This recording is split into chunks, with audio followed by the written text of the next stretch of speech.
اس کو آگے نسلوں میں منتقل کر دینا۔ طبا چلا گیا، عشاق کی بستی حضور کی راہوں میں ڈیرے جما کے بیٹھ گئی۔ طبا روزانہ وہ راہیں تکتا، کہیں سے کوئی سندیسہ، ہوا کا کوئی جھونکا میرے نام پیغام محبت لے آئے، اور میں خود کو کھینچ کے درے حبیب تک لے چلوں۔ ہجر رسول میں، یاد رسول میں تڑپ تڑپ کے طبا نے جان دے دی۔ عشاق کی بستی حضور کی راہوں میں پلکیں بچھائے بیٹھی ہے۔ بھائی جان، 1000 سال کا طویل زمانہ بیت جاتا ہے۔ حضور دنیا میں جلوہ فراز ہوئے، 53 سال مکہ میں گزارے، پھر اللہ کا حکم آیا کہ اب مدینے والے آپ کی راہیں تک رہے ہیں۔ حضور ہجرت کر کے مدینہ آتے ہیں، طلال بدرو علینا کی صدائیں مدینہ میں گونج اٹھتی ہیں۔ اچھا، وہ خط جو 1000 سال پہلے طبا نے حضور کے نام لکھا، مدینہ میں جس شخصیت تک پہنچا، وہ مدینے کا بڑا معتبر صحابی ہے۔ ان کا نام لے تو لہجہ میٹھا ہو جاتا ہے۔ اس صحابی کا اعزاز ہے کہ انہیں حضور کی میزبانی کا شرف ملا ہے۔ رومی کہتے ہیں جب حضور ان کے گھر آئے نا تو انہیں چاہ چڑھ گیا، امروز شاہ شاہاں مہمان شدست تمہارا، جبریل با ملائک درمان شدست تمہارا۔ کہتے آج شاہوں کا شاہ میرے گھر کا مہمان بنا ہے، اور نوریوں کا سردار جبریل میرے گھر کا پہرا دے رہا ہے۔ اس شخصیت کا نام حضرت ابو ایوب انصاری رضی اللہ تعالی عنہ ہے۔ یہ خط ان تک پہنچا، مشاورت سے یہ بات طے پائی کہ تقاضے محبت یہ ہے کہ حضور مدینہ آئے تو سب سے پہلے طبا کا خط حضور کی خدمت میں پیش کیا جائے۔ اس کے لیے ابو لیلہ کا انتخاب کیا گیا۔ منظر بڑا خوبصورت ہے، ابو لیلہ سامنے کھڑے ہیں، میرے کریم آقا تشریف لے آئے، اور ابو لیلہ کو دیکھ کر کے فرماتے ہیں کیا آپ ابو لیلہ ہو؟ قال نعم، جی میں ابو لیلہ ہوں، لیکن یہ تو بتائیں کہ آپ کو کس نے بتایا؟ فرمایا جس اللہ نے مجھے نبی بنایا۔ اور پھر وہ محبت کی ساری باتیں سنا دی کہ میری راہوں میں کچھ دیوانے کھڑے ہوئے تھے، اور حضور فرماتے مجھے طبا کا خط دے دو۔ یار یہ طبا بھی حضور کی راہوں میں، عشاق کی بستی بھی حضور کی راہوں میں، بحیرہ راہب کی اداسیاں بھی حضور کی راہوں میں۔ میں ایک جوان کا تذکرہ چھیڑنے لگا ہوں، میرا ایمان ہے کہ آپ کے کلیجے ٹھر جائیں گے، آنکھیں روشن ہوں گی۔ جوان کا نام سلمان ہے، اور اس کا تعلق ایران کے مشہور شہر اصفہان سے ہے۔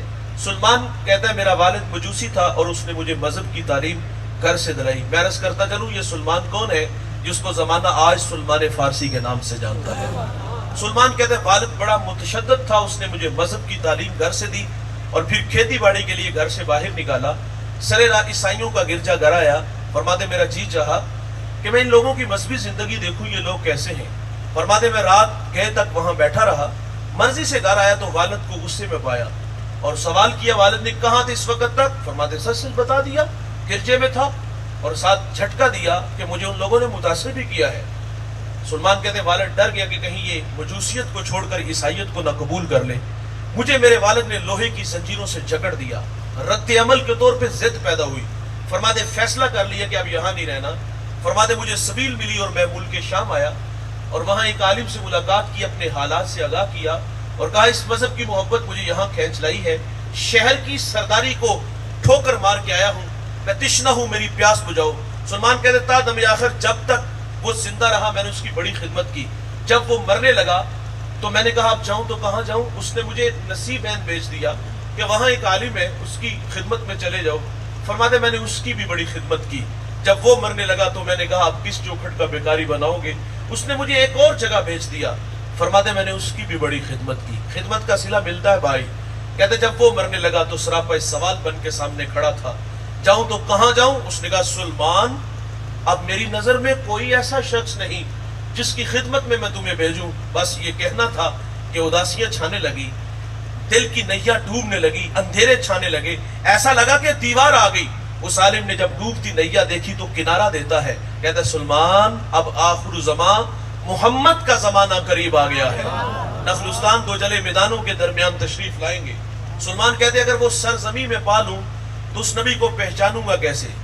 تو اس عالم نے بتایا کہ اس کی 3 نشانیاں، نمبر 1 صدقہ نہیں لیں گے، نمبر 2 وہ ہدیہ قبول کریں گے، نمبر 3 ان کے دونوں کندھوں کے درمیان محاذ قلب پہ مہر نبوت ہوگی۔ کہا سلمان اگر تو وہاں پہنچ سکتا ہے تو پہنچ جا۔ فرماتے میں نے رخت سفر باندھا، سرے راہ مجھے بنی قلب کا ایک قافلہ ملا، میں نے ان سے کہا میرے پاس کچھ گائیں اور بکریاں ہیں، یہ مجھ سے لے لو اور اپنی سرزمین تک پہنچا دو۔ سلمان کہتے ہیں وہ اس بات پہ راضی ہو گئے، لیکن بڑے ظالم تھے کہ ایک جگہ پہ جا کے انہوں نے مجھے غلام بنا دیا۔ فرماتے ہیں کہ میں نے بڑے دھکے کھائے، فرماتے پھر انہوں نے مجھے ایک یہودی کے ہاں فروخت کر دیا. فرماتے اس یہودی نے میرا سودا ایک اور یہودی کے ہاں کر دیا. فرماتے اس یہودی کا تعلق حضور کے شہر مدینہ سے تھا. منزل نصیب ہو گئی, اڑیکنے لگے. ایک دن کسی نے سرگوشی کی کہ دیوانے جس کی راہوں میں بیٹھے ہو نا, وہ پیارے محمد دنیا میں جلوہ فراز ہو چکے ہیں. سلمان کہتے ہیں میرا جی چاہا کہ میں اڑ کے حضور کے قدموں میں چلا جاؤں. اے زوف مدد کر, در احمد پہ گرا دے, دربان کہیں اٹھ, کہوں اٹھا نہیں جاتا. غلام مرضی سے نہیں جیتے بھائی. کہتے میں ہجر کی آگ میں جلتا رہا اور انتظار کی راہوں میں کھڑا رہا. یہ اداسیاں تھی کہ فرماتے پھر وہ ہمایوں گھڑیاں آئیں, سعادت بخش لمحے نصیب ہوئے. سلمان کہتے ہیں کہ میں باغ میں تھا اور کھجور کے درخت پہ چڑھا تھا اور اس کی خدمت میں لگا تھا کہ اچانک میرے مالک کا چچا زاد بھائی آیا. بڑے غصے میں تھا اور غصے میں کیا کہتے ہیں, خدا ستیہ ناس کرے اوس و خزرج کا ایک شخص ادعائے نبوت مکہ سے ہمارے یہاں آیا اور لوگ اس کے گرد جمع ہو گئے. سلمان کہتے ہیں میرے جسم پر کپ کپی طاری ہو گئی. میں نے اوپر سے چھلانگ لگا دی. انجام سے باخبر تھا, سوال کیا تو پیٹا جاؤں گا, لیکن نام محمد کی مستی طبیعت میں ایسی چڑھی, انجام سے بے نیاز ہو کے حضور کا تذکرہ کر دیا تو اس نے منہ پہ مکہ دے مارا. خیر فرماتے ہیں میں نے برداشت کیا. رات کی تاریکی چھائی, میں کھانا لے کے حضور کی خدمت میں حاضر ہو گیا. میرے نبی اس وقت قبا میں اپنے غلاموں کے جھرمٹ میں تھے. کہتے میں کھانا لے کے حضور کی خدمت میں حاضر ہوا. وہ 3 باتیں پیش نظر رکھیے گا. کہتے میں نے جا کے عرض کیا حضور آپ ایک لمبا سفر کر کے مکہ سے ہمارے یہاں یثرب آئے ہیں اور میرے پاس یہ صدقے کا کھانا ہے اور آپ اس کے حقدار زیادہ ہیں, قبول فرما لیجئے.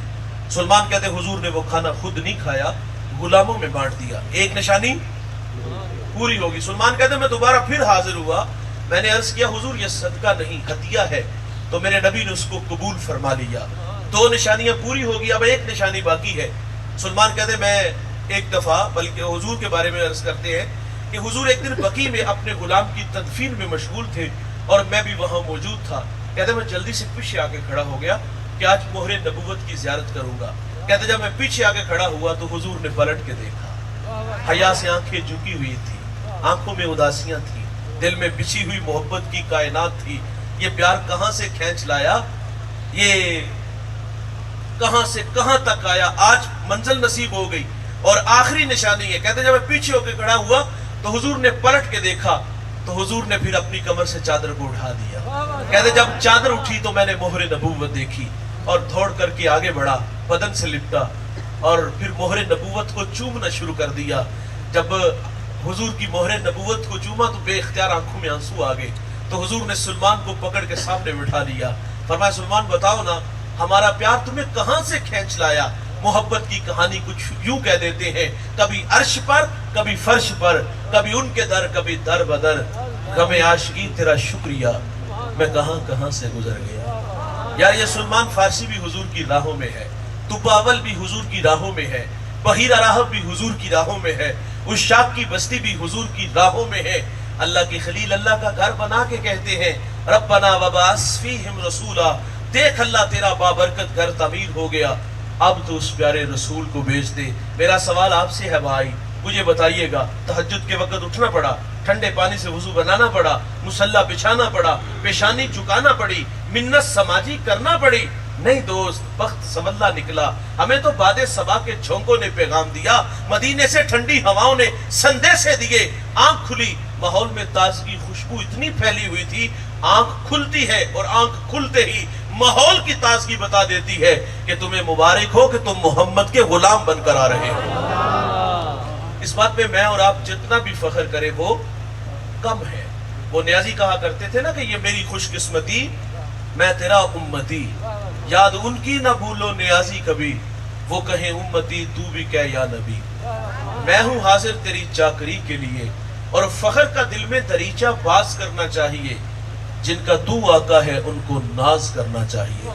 اور میرے حضرت فرماتے ہمیں سو ناز ہے اس پر کہ ہم تیرے ہی منگتے ہیں, کوئی بھی در تیرے در کے سوا ہم نے نہیں دیکھا, حبیب دو سراسا دوسرا ہم نے نہیں دیکھا, جو پہنچا ہو سرے عرش اولا ہم نے نہیں دیکھا. یہ اعزاز آپ کا ہے, میرا ہے کہ اللہ نے ہمیں وہ نبی عطا کیا جس کے لیے نبیوں نے بھی دعائیں کی ہیں. حضرت موسیٰ علیہ السلام لاڈلے نبی ہیں, کوہ طور پہ ہم کلام ہونے والے نبی.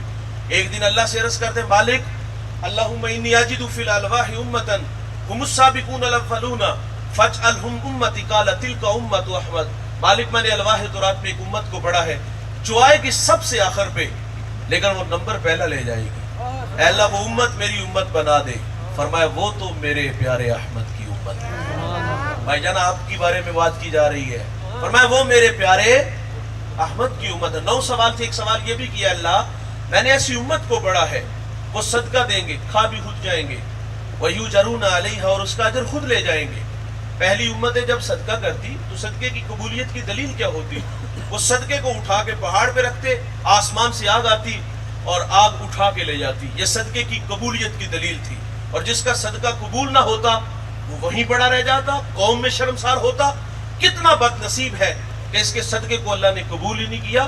بھائی جان ہمارا مال حلال کا ہے یا حرام کا؟ ہم نے جائز طریقے سے کمایا یا ناجائز طریقے سے؟ لوگوں کی ہڈیاں توڑی یا خون نچوڑا؟ جیسے بھی کمایا ہمیں پتا لیکن قبول وہی ہوگا جو رزق حلال ہوگا. حرام کا کروڑوں بھی دیں گے تو قبول. پہلی مہربانی یہ ہوئی دوست اللہ نے ہمارے عیبوں پہ پردہ ڈال دیا. اور بھائی ان کا قبول نہیں نہ ہوتا تھا تو رسوا ہوتے تھے.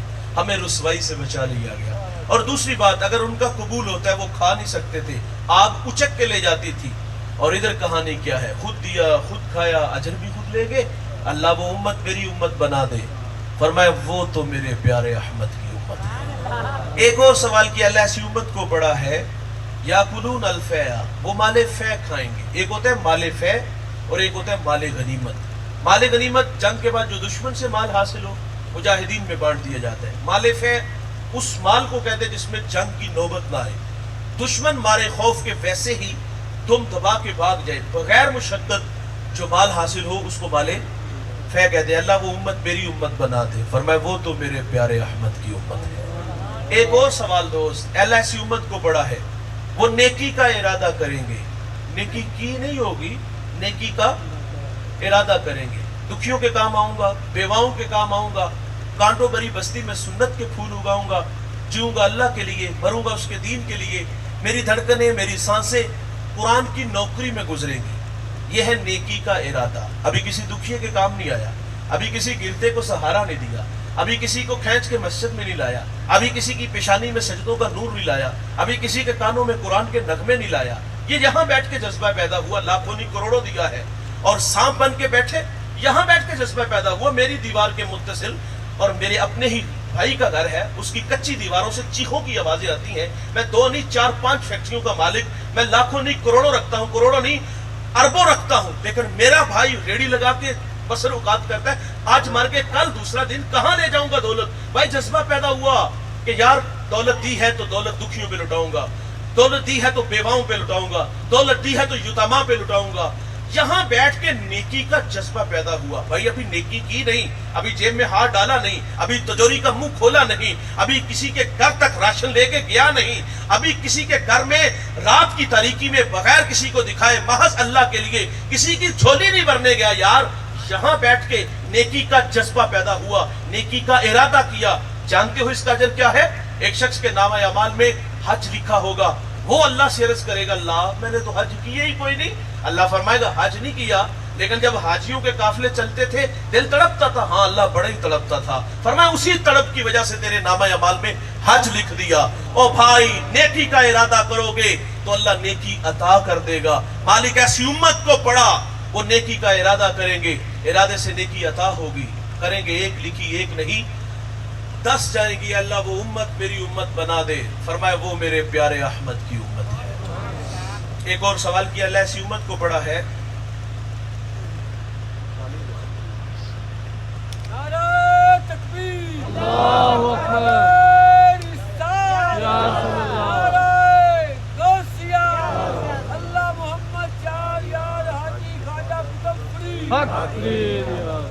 ایسی امت کو بڑا ہے وہ گناہ کا ارادہ کریں گے. گناہ کیا نہیں بھائی بس پروگرام بنا دوستوں کے ساتھ شراب خانے میں جا کے شراب کے جام اڑائیں گے بند کمروں میں آبرو ریزی کریں گے. منحوس خیال آ گیا کہاں غربت کی لکیر پہ کھڑا اور یہ آ جاتے ہیں کہ میں تنکوں کے نشے من میں اور وہ سنگ مرمر کے بنے گھروں میں رہے. میرے بچے نانے شبینہ کو در سے اس کے گھر میں گھی کے چراغ جلے میں قسم و کرسی کی زندگی گزاروں, وہ عیش و عشرت میں رہے, تو خیال یہ آگے میں رہزن لٹیرا بنوں گا, ہاتھ حرام کی طرف بڑھاؤں گا. یہ ہے گناہ کا ارادہ. نیکی کا ارادہ ہوا تو نیکی عطا کی گئی. یہ ہے گناہ کا ارادہ. تو کیا یہاں فرشتے کو حکم ہے کہ میرے بندے کے دماغ کی سکرین پر اس وقت جو گندے خیال آ رہے ہیں مجھے پسند نہیں, اس کے کھاتے میں گناہ ڈال دو؟ نہ بھائی, روک لیا گیا. یہ جو قدم سیلفی گھر کی طرف اٹھ رہے ہیں, اللہ کے گھر میں آ جائے. یہ جو ہاتھ حرام کی طرف بڑھا رہا ہے, اللہ کے تھوڑے پر راضی ہو جائے. گناہ کے ارادے سے گناہ نہیں لکھا جائے گا. انسان کی فطرت میں بھول جانا بھی ہے. اگر گناہ سرزد ہو جائے گا تو لکھا بھی ایک ہی جائے گا. اور یار اگر کوئی ندامت کے تھرو, یہ کافی دیر ہواؤں میں اڑ رہا ہے, اس کو تھوڑی دیر آرام کرنے دے, گفتگو میں مخل ہو رہا ہے. تو کہا گناہ کے ارادے سے گناہ فطرت میں بھول جانا ہے. گناہ سرزد ہو جائے گا تو لکھا بھی ایک جائے گا. اور اگر کوئی ندامت کے تھرو اس کی چوکھٹ پہ لے کے آ جائے, کیے ہوئے گناہوں پر شرمسار ہو, ہجرت کر کے پلٹ آئی, تو یہ اللہ کا وعدہ بھی ہے, میں اس کے گناہ کو لوح محفوظ سے مٹا دوں گا. ہم تو مائل بکرم ہیں, کوئی سائل ہی نہیں, راہ دکھلائیں کسے, کوئی راہ روے منزل ہی نہیں. جو گناہ چھوڑتے ہیں اللہ کی عادت ہے, اللہ معاف کر دیتا ہے. ایک جوان نے 20 سال عبادت کی, 20 سال اس کی دہلیز سے دور چلا گیا. 40 سال عمر ہوئی, آئینے کے سامنے کھڑا ہوا, داڑھی میں سفید بال نظر آئے تو رونے لگا. یہ جو داڑھیوں میں سفید بال آتے نا دوست, یہ موت کی نشانی ہے. یاداشت جب کمزور ہونا شروع ہو جائے, سمجھ لو موت کا وقت قریب آ گیا ہے. اٹھتے جنازے, پھیلی ہوئی قبریں, بچھے ہوئے صفے ماتم ہمیں پیغام موت دیتے ہیں.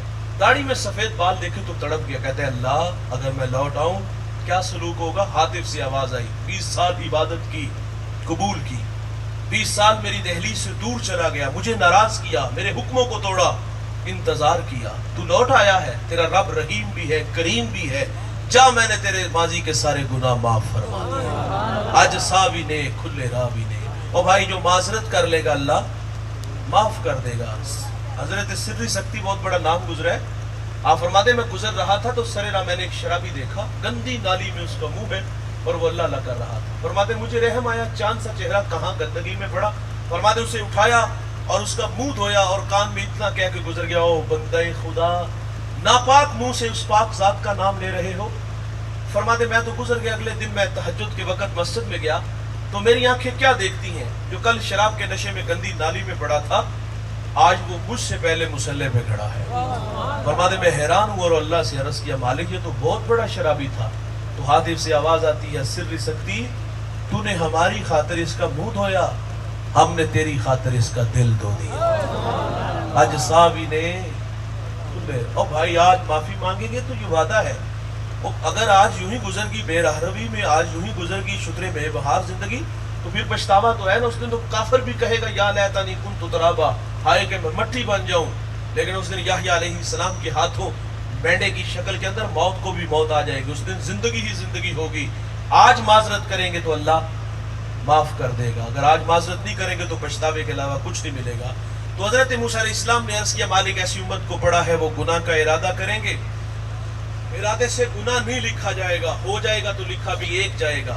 اے اللہ وہ امت میری امت بنا دے. فرمایا وہ تو میرے پیارے احمد کی امت ہے. یار 9 سوال, ہر سوال پہ ایک ہی جواب. جواب کیا تھا؟ وہ میرے پیارے احمد کی امت ہے, وہ میرے پیارے. تقاضا کوئی نہیں ہے سینے کا زور کا, ویسے کہہ رہا ہوں اگر آپ ہلکا سا, بس ضرورت تو نہیں ہوتی میں کہہ لواؤں, لیکن جی چاہ رہا ہے آج کہ وہ میرے پیارے 9 دفعہ کہا, وہ میرے پیارے, وہ میرے پیارے, وہ میرے پیارے. آپ کے بارے میں بات ہے, وہ میرے پیارے, وہ میرے پیارے, وہ میرے پیارے.